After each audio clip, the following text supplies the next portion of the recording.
الله من الشيطان الرجيم. بسم الله الرحمن الرحيم. كذلك نقص عليك من أنباء ما قد سبق وآتيناك من لدنا ذكرا. من أعرض عنه فإنه يحمل يوم القيامة وزرا خالدين فيه وساء لهم يوم القيامة حملا. يوم ينفخ في الصور ونحشر المجرمين يومئذ زرقا. صدق اللہ العظیم. سورہ طٰہٰ آیت نمبر 99 تا 102 آپ کے سامنے تلاوت کی ہیں، جن کا ترجمہ کچھ اس طرح ہے: كذلك نقص عليك من انباء ما قد سبق. اے نبی صلی اللہ علیہ وسلم، ہم آپ پر آپ سے پہلے کے انبیاء کے قصے، قوموں کے قصے بیان فرما رہے ہیں.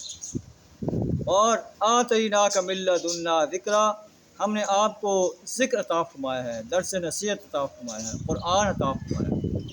انا نحن نزلنا الذکر، ہم نے ہی اس ذکر کو، قرآن کو نازل کیا ہے. وَإِنَّا لَهُ لَحَافِظُونَ، اور ہم ہی اس کی حفاظ کرنے والے ہیں. من أعرض عنه فإنه يحمل يوم القيامة وزرا، جو شخص اس ذکر سے اعراض کرے گا وہ قیامت کے روز سخت بار گناہ اٹھا کر لائے گا. خالدین فیہ، جس میں وہ ہمیشہ رہے گا.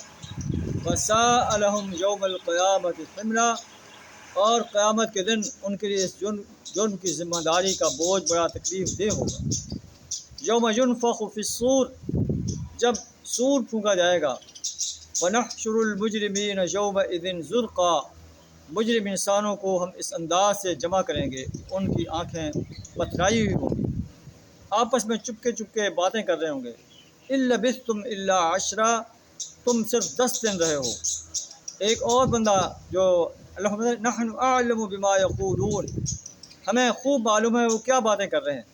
ہم یہ بھی جانتے ہیں کہ اس وقت ان میں سے جو زیادہ محتاط اندازہ لگانے والا ہوگا وہ کہے گا ان لبثتم الا یوما، کہ نہیں رہے تم دنیا کے اندر مگر ایک دن. تو یہ ایک منظر ہے قیامت کے دن کا، کہ قیامت کے دن انسان جو اللہ اور اس کے رسول صلی اللہ علیہ وسلم اور یوم حساب کے انکار پر ڈٹے رہے، ان کا کیا بدترین انجام ہوگا.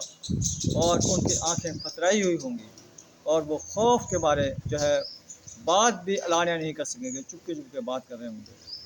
لیکن جو اس قرآن سے نصیحت حاصل کرتے ہیں، قرآن کی دعوت پہ لبیک کہتے ہیں، توحید و رسالت اور آخرت پر پختہ یقین رکھتے ہیں، اس کے مطابق عمل صالح کرتے ہیں، قرآن کے دیے ہوئے اس نظام کو اس سرزمین پر قائم کرنے کے لیے کوشاں رہتے ہیں، اللہ فرماتا ہے کہ یہ لوگ کامیاب و کامران انسان ہیں. انہیں ایسے باغات میں داخل کیا جائے گا جن کے دامن میں نہریں بہتی ہوں گی، ان میں وہ ہمیشہ رہیں گے. اللہ سے دعا تعالی ہمیں بھی ایسے عظیم انسانوں میں شامل فرمائے. وآخر دعوانا الحمد للہ رب العالمین.